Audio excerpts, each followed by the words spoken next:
Olá, estamos iniciando mais um Viva Bem Multimídia. O nosso foco está em histórias que a vida conta. Vamos aprender com pessoas que vão estar aqui conosco, contando seu estilo de vida, alguma experiência que passaram, uma maneira diferente de dizer que é possível sim viver bem. Vamos ao episódio de hoje.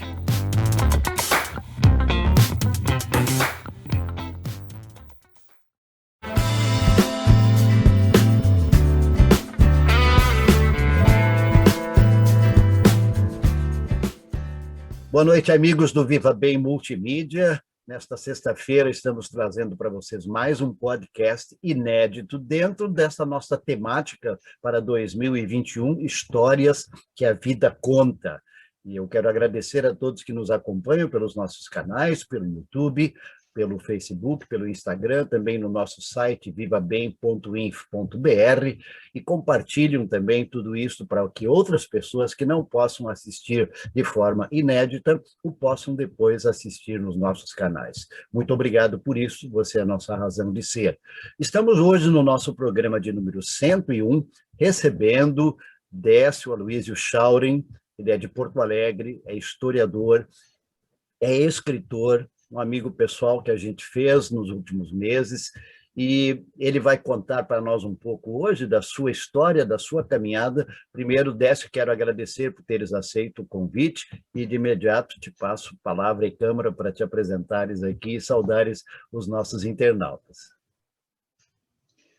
Bom dia, Heitor. Obrigado por ter me convidado e bom dia a todos os internautas que participam do teu canal. Muito bem. Agradeço, Décio. Eu acho que de imediato nós vamos fazer uma pergunta que, dentro dessa nossa proposta, é importante. A tua caminhada, tua origem, tu és nascido onde e como é que foram os primeiros anos da vida do seu Décio Aloísio Schauring antes de se tornar historiador, antes de poder conhecer uma universidade, e como é que foi essa caminhada, Décio? Eu nasci na colônia alemã, em Picada, Arroio do Meio. O pessoal no dialeto do Hunsrück dizia Arroio do Meio Picot. E aprendi a falar português, na verdade, quando eu entrei no ginásio, com 14 anos. Mas, com 10 anos, a minha família se mudou para o oeste de Santa Catarina. Eram pequenos agricultores, meu pai tinha pouca terra, e lá no meio da selva, lá no oeste de Santa Catarina, ele conseguiu comprar 2 colônias na época, né? Mais tarde, eu então voltei para o Rio Grande do Sul para fazer o ginásio com os pais. Eu era interno do Colégio Santo Inácio, em Salvador do Sul, com os padres jesuítas. Um educandário muito bom, aprendi muita coisa, e assim, hoje encontro muitos dos meus colegas, todos eles praticamente filhos de pequenos agricultores, e muitos profissionais liberais, empresários, todo mundo assim se deu muito bem na vida pela base de formação nesse colégio. Então, isso já me ajudou muito. Mas tu queres saber como é que eu virei historiador? Eu sou formado em letras, em português e em inglês, em literaturas respectivas, né? Meu avô sabia muitas coisas dos antepassados, em termos de genealogia, em termos de história.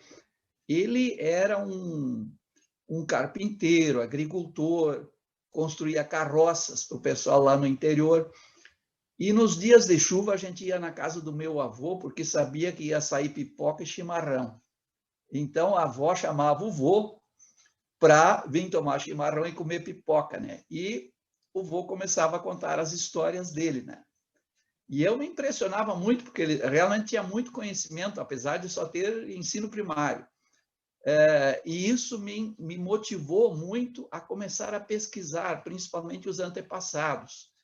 E como a genealogia é estritamente ligada à história, eu comecei a estudar história da imigração alemã aqui no Rio Grande do Sul, história da Alemanha, principalmente Sim, daquelas sim, regiões de onde vieram nossos antepassados. sim. Então, isso me motivou cada vez mais a me preparar nessa área da história. E o curso de letras, claro, sou formado na Universidade Federal do Rio Grande do Sul, me ajudou muito em escrever os livros, né?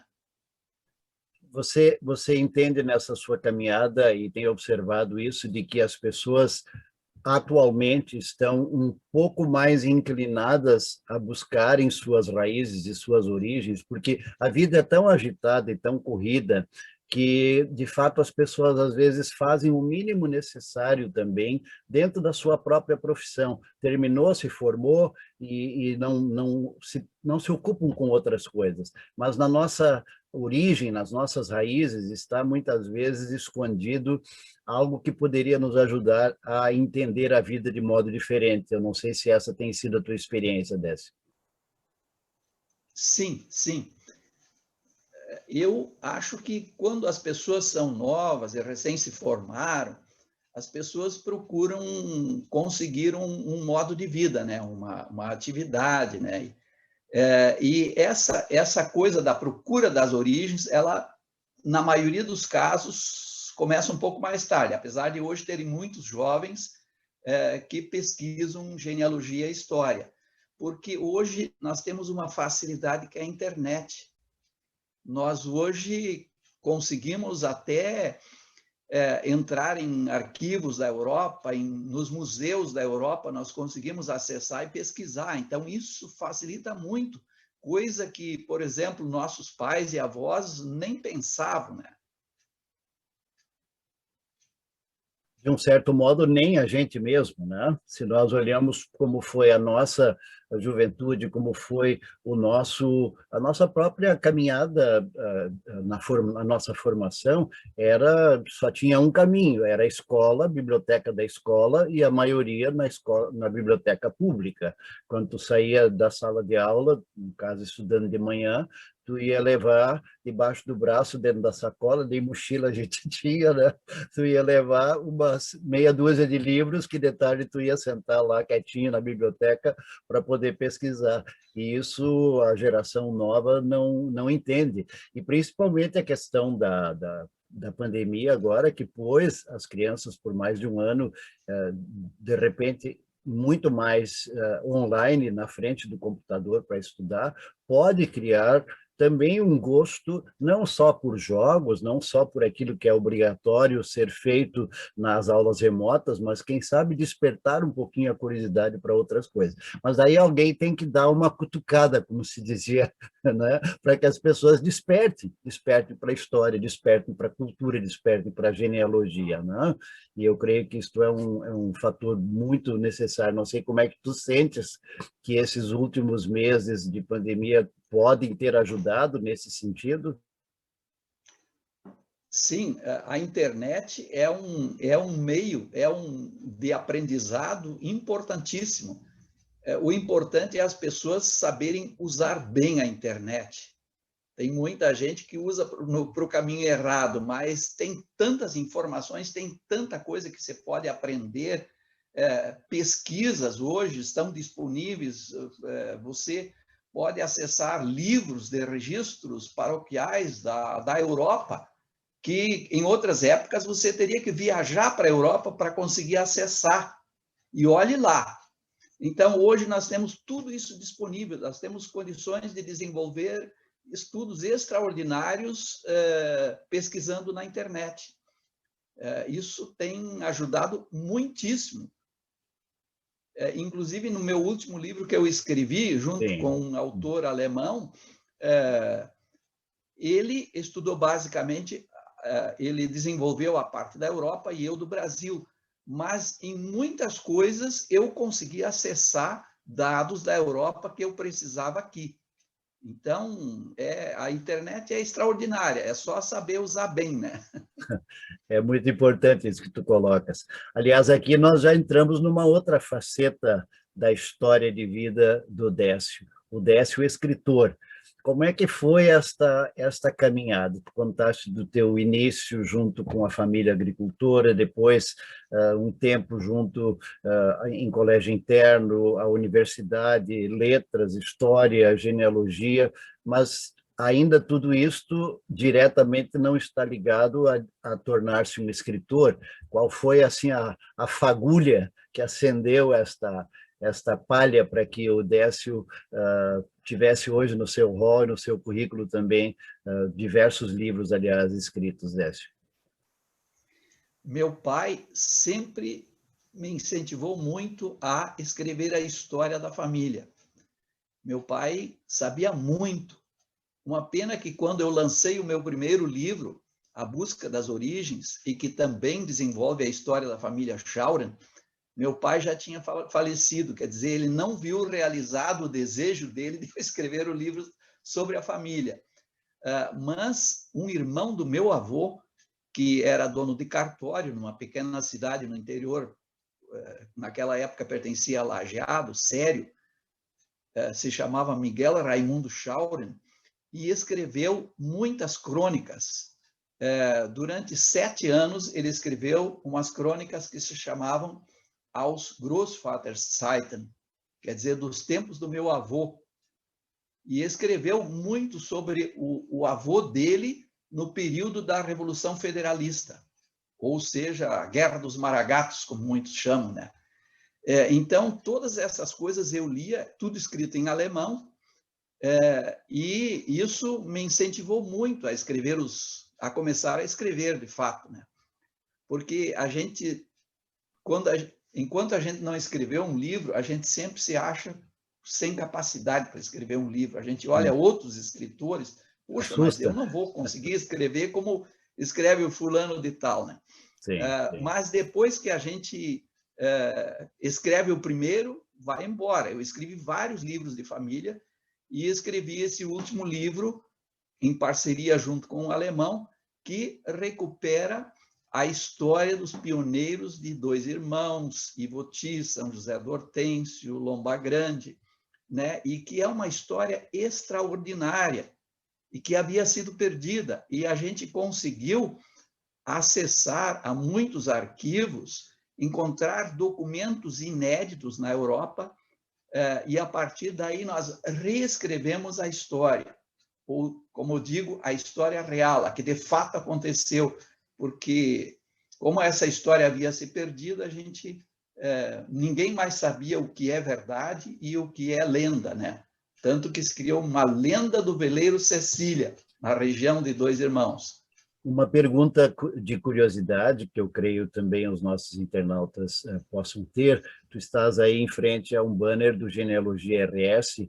A tua história como escritor, ela é anterior ao teu vínculo com o Genealogia RS ou as coisas andaram paralelamente? Por exemplo, tu citaste o teu primeiro livro escrito. Isso ainda foi uma iniciativa particular tua? Como é que foi essa caminhada como escritor? Heitor, os livros que eu escrevi, os primeiros 4, são livros de famílias e que eu não lancei através do Genealogia RS. Esse último livro, tanto a versão em português, e está saindo agora a versão em alemão, eu lancei pelo Genealogia RS. Como se relaciona não diretamente a uma família, mas a história da imigração alemã do Rio Grande do Sul, e coisa que eu sempre defendi, que a genealogia tem que andar de braços dados com a história, porque cada um dos nossos antepassados teve uma história, ele lutou ele teve ideais, lutou por melhorias para a sua família, então isso está colocado no contexto da história. Então, por essa recuperação de uma parte da história do Rio Grande do Sul, Sim. é que eu achei que era muito importante que o livro tem 2 autores, mas que quem lançasse fosse o Genealogia RS. E, efetivamente, isso aconteceu. O Genealogia fez um enorme esforço para conseguir recursos e publicar esse livro. E é importante que você coloque isso. Nós estamos aí de novo nos aproximando do mês de julho, onde muitas atividades, mesmo com ainda os limites da pandemia, talvez muitas acontecerão apenas online, onde se lembra, de fato, desta caminhada que daqui a 3 anos estará fechando o seu bicentenário, que é a imigração alemã para cá, para o Brasil. E quantas histórias semelhantes a esta que você recuperou através do livro A Lenda do Veleiro Sicília, não se perderam. Quer dizer, quantos navios, quantas famílias, quantos grupos, quantos rumos foram tomados, e por falta de iniciativa ou até de incentivo, quem sabe, muitas dessas histórias, a não ser aquelas que foram contadas nas famílias, né, até a terceira, quarta geração, não receberam esta beleza que se tornou a obra A Lenda do Veleiro Sicília, porque ela em si, eu quando conheci o livro me impressionei porque ele conta uma história muito, muito real, muito verdadeira, semelhante à de muitos outros e que provavelmente dos tantos e tantos descendentes alemães que temos no Brasil hoje não sabem como é que foi, de fato, para os seus antecessores virem aqui para o Brasil, né? E não foi fácil, eu acho que para ninguém, né, Décio? Heitor, muitas vezes as pessoas têm uma ideia ufanista da imigração alemã. Parece que as coisas eram muito mais fáceis do que efetivamente foram, mas elas foram muito difíceis, a começar pelo próprio imperador Dom Pedro I, que não queria imigrantes alemães, ele queria soldados para defender a independência que ele tinha declarado, né? Então, ele tem muitos documentos dessa época onde ele diz claramente: eu não quero colonos, eu quero soldados, né? Ele ordena o von Schäfer que ele traga soldados e não colonos. E o von Schäfer era a favor da imigração, de trazer colonos para cá, como a própria imperatriz, que era de origem austríaca, né? Então, o von Schäfer, inteligentemente, sempre manda mais ou menos metade soldados, metade colonos, né? Até para disfarçar, porque a Santa Aliança, feita entre aquelas potências que derrotaram Napoleão na Europa, ela havia proibido trazer mercenários para cá, né? Ou para qualquer país do mundo. Não. Esses países da Europa não poderiam fornecer mercenários. Então, por isso que os soldados vieram disfarçados de colonos, né? Mas os colonos chegando aqui, eles praticamente eram jogados no meio da selva, sem infraestrutura alguma. E esse pessoal, por exemplo, do grupo que veio no navio Helena e Maria, que depois aqui veio a ser chamado de Cecília, eles foram jogados literalmente no meio da selva, sem a mínima condição. Então, o que aconteceu? No meio daqueles barracos cobertos de palha que eles fizeram, de paus roliços e cobertos de folha de palmeira, simplesmente não, se eles já tinham perdido seus documentos no semi-naufrágio, no Canal da Mancha. E vieram aqui, se tinham algum documento, ele não se preservou porque aqueles barracos não resistiam a chuvas fortes e essas coisas todas. E eles, muitas vezes, sequer tinham material para escrever. Então, o que aconteceu? A perda da memória histórica daqueles primeiros imigrantes que vieram. Então, muitas vezes, nós não temos nada, não encontramos nem no Museu de São Leopoldo, não encontramos nada sobre determinadas famílias e determinados grupos que vieram. Então, isso foi o que aconteceu com este grupo que tinha embarcado lá no navio Helena e Maria e que veio no navio James Lion um ano depois, né? Porque eles ficaram um ano na Inglaterra. Não tem nada a não ser a anotação de chegada que o Hillebrand fez em São Leopoldo. Não ficaram registros. Então, por isso que os descendentes, depois que faleceram as testemunhas oculares daquela história extraordinária toda, os filhos, os netos e bisnetos começaram contavam a história, mas cada um foi acrescentando detalhes, tanto que virou uma lenda, né? Então, isso fez com que nós agora descobríssemos documentos na Europa que contam a história real. Então, acho que deve ter muitos outros grupos que devem ter acontecido assim coisas extraordinárias que valeria a pena preservar, mas nós não temos documentos aqui. Então, os estudos na Europa, essa facilidade da internet hoje nos ajuda a descobrir coisas fantásticas na Europa. Nós temos uma família que estava nesse grupo, do qual eu escrevi o livro, que eram os Maderts. Faleceu o pai, provavelmente no Rio de Janeiro, faleceu a mãe durante a vinda para o Sul, e só ficou um filho e uma filha que foram adotados por duas outras famílias, né? Então, agora, depois que eu terminei o livro, ainda nós descobrimos na Europa o dia em que o seu Maderts foi no cartório de Clisserat, junto ao rio Mosel, e vendeu as suas terras. E, na verdade, ele tinha tantas dívidas a pagar que, descontadas as dívidas, sobraram 25 florins que não davam para pagar a metade da passagem. Quer dizer, tudo isso nós descobrimos ainda depois que eu terminei de escrever o livro. Quer dizer, tu sempre tem... A pesquisa, ela é uma coisa fantástica, ela é uma cachaça, como muita gente diz. Então, sempre tu vai descobrindo coisas novas, assim, que às vezes tu nem espera que possa ainda existir depois de tantas guerras que houve na Europa. Eu acho que nesse ponto tu colocas uma coisa importante, que a história, ela continua. Nós sempre temos uma ideia de, quando pensamos em história, e assim a história também é dividida, né? Antiga, contemporânea, moderna, e assim vai, mas ela é, de fato, a nossa vida, em todos os termos, e nós continuamos sendo atores dentro dela, né? Então, eu imagino quantas pessoas que agora veem lá os seus sobrenomes, e dentro deste livro específico, né, a lenda do veleiro Sicília, mas em tantos outros que a própria genealogia tem produzido e outras entidades também, de que com isso você descobre, eu estou experimentando isso com a minha própria família, nós tínhamos poucas informações e, através daquilo que a gente recebeu de orientação, nós conseguimos chegar a tantas, tipo assim, chegamos praticamente ao início daquilo que a gente poderia hoje considerar que foi a origem da família, da parte da minha mãe materna, né?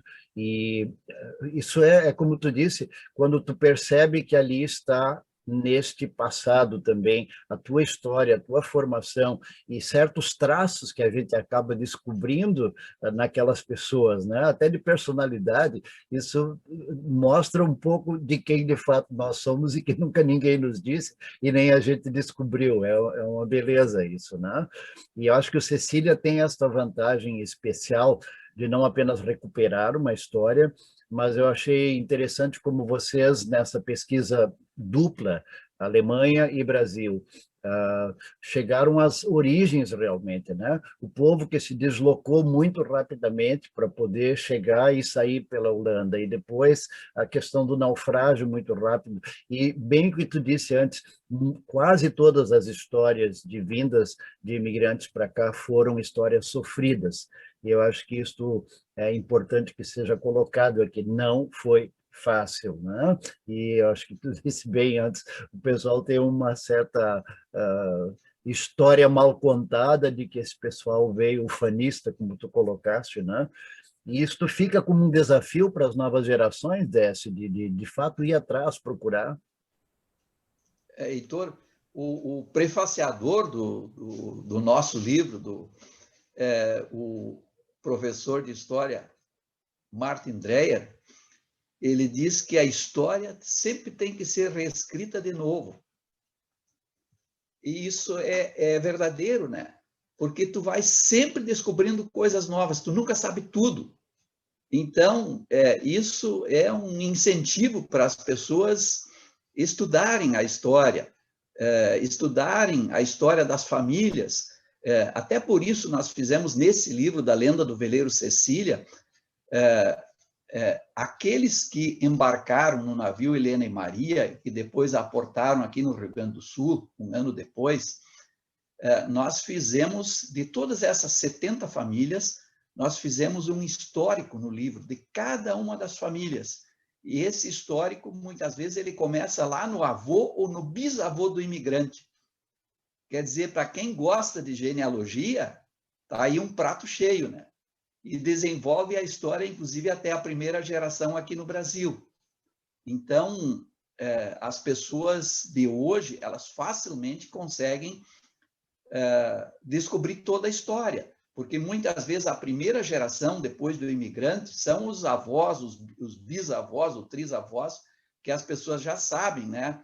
E dali ele consegue dar um pulo até a Alemanha e muitas vezes até os bisavós dos que vieram, né? Então, ele consegue reconstruir a ponte dos parentes na Alemanha de novo. Sim, Isso é sim, muito importante, né? E muitos já descobriram dessa forma. Agora, um capítulo final, digamos assim, nessa obra específica, que é o mais recente lançamento do Genealogia RS, mas também o teu como escritor, é esta parceria Brasil-Alemanha, né? Quantos anos vocês trabalharam nesta ideia, nessa pesquisa, para que agora se completasse, como eu disse, mais um capítulo, que é a versão em alemão pronta e que pode, com certeza, ter interesse também aqui no Brasil, porque muita gente, não apenas historiadores, mas pessoas ainda em casa falam alemão e teriam interesse nesta obra agora traduzida. E uma questão importante também, inversa, via de regra, o que nós lemos aqui foi traduzido de alguma obra americana, inglesa, francesa, alemã, e agora vocês estão fornecendo uma obra escrita em português, já com partes em alemão do Rittenberg também, mas a obra como um todo produzida aqui no Brasil para uma versão alemã. Sim, eu passei agora uns 5 meses concluindo a versão em alemão do livro, porque no fim do ano passado nós tínhamos lançado o livro em português aqui para o Brasil, né? E agora concluímos, já temos o e-book da versão em alemão, e várias pessoas já receberam lá na Alemanha esse e-book e acharam a história extraordinária, né? Além do meu parceiro Friedrich Hüttenberger, de Kaiserslautern. Quer dizer, esse é um professor de história e de línguas, né? E que mora lá naquela região do Palatinado, de onde muita gente veio para o Rio Grande do Sul, inclusive daquele navio. Então, é muito importante que pessoas que estão pesquisando a história, muitas vezes só tem a parte da história do Brasil, que procurem. Na Alemanha deve ter gente que está estudando essa história do pessoal lá daquela época, né? E muitas vezes tem interesse. Por exemplo, o meu parceiro, ele descobriu que parentes dele tinham vindo para São Paulo, porque lá na Holanda, aquele grupo havia sido dividido entre os que tinham passaporte e os que não tinham passaporte. O Palatinado pertencia para a Baviera, e o rei da Baviera não admitia que ninguém emigrasse.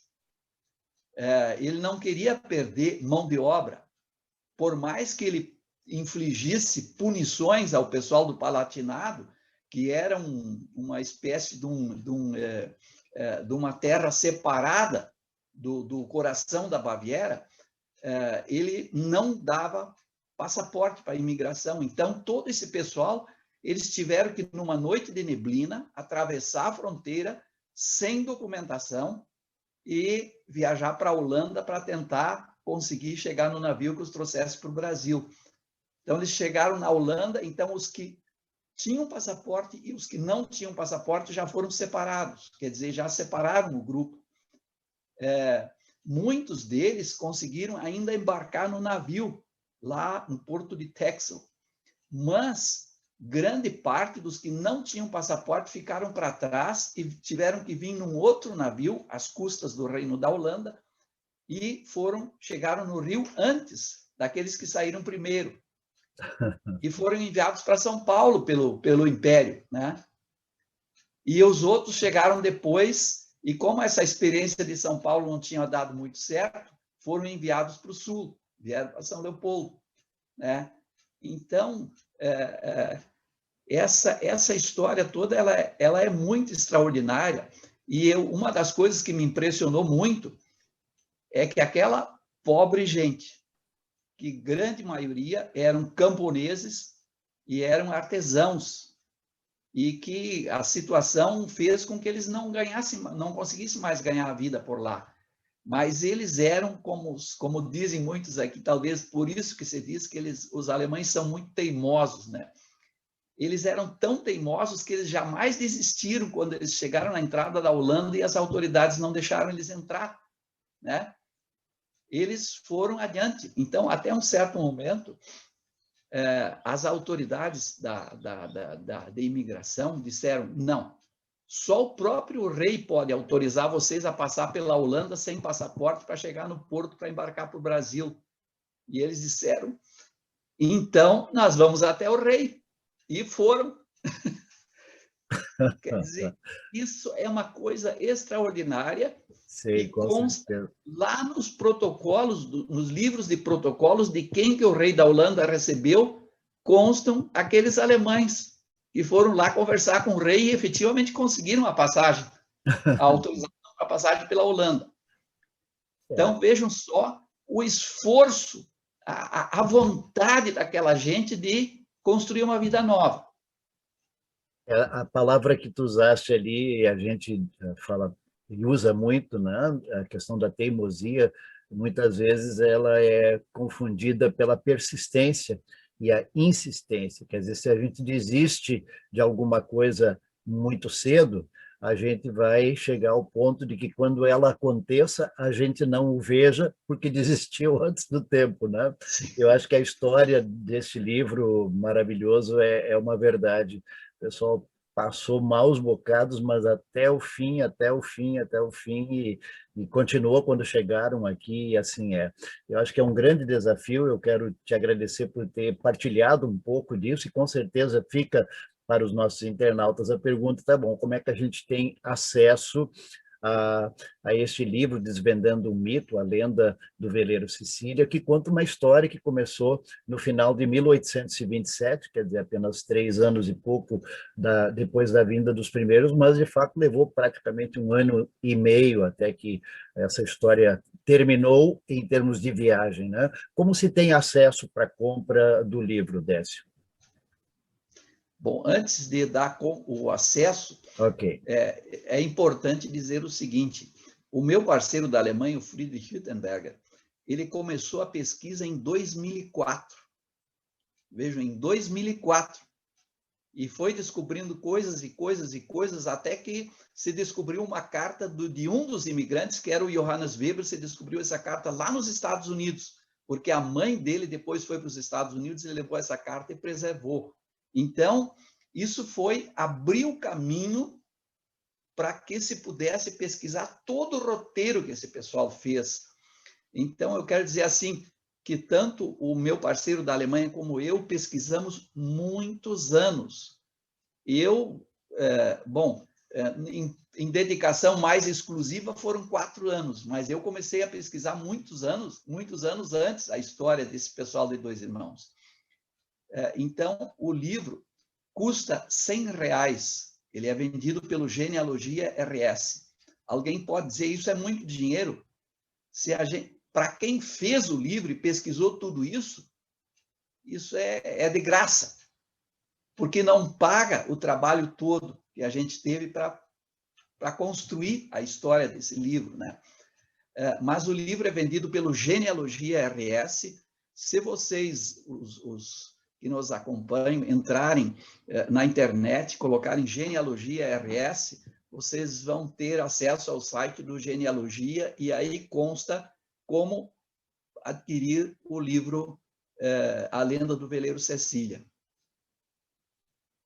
Muito obrigado, Décio. Nós vamos ainda, ao encerrarmos agora o vídeo, colocar esse contato, mas acho importante o que tu pões ali, de que, de fato, o valor de uma obra, ele vai além do custo, porque ele mexe conosco, e o Cecília tem essa forma bonita de ter sido escrito, e é um desafio, inclusive, quem sabe, para quem usa, de fato, e ainda mantém a boa tradição da leitura alemã, que o livro agora, então, estará logo disponível em papel, né, impresso também, e provavelmente em PDF, para compra online e assim por diante, já no e-book, como você colocou. Décio, agradeço a tua disposição, o teu tempo. Eu sei que tem muitas outras coisas girando nessa cabeça ainda para futuras obras. Eu acho que aí fica exatamente o desafio que você colocou antes. A história precisa sempre, sempre de novo ser recontada. Eu agradeço, e a vocês, internautas, por nos terem acompanhado. Recebemos hoje aqui no Viva Bem Multimídia o escritor e historiador Décio Aloísio Schauren, e nós agradecemos e te damos um momento final para a tua palavra de despedida, Décio, por favor. Heitor, eu que te agradeço e quero agradecer a todos os internautas que estão nos acompanhando nesse momento. Um grande abraço.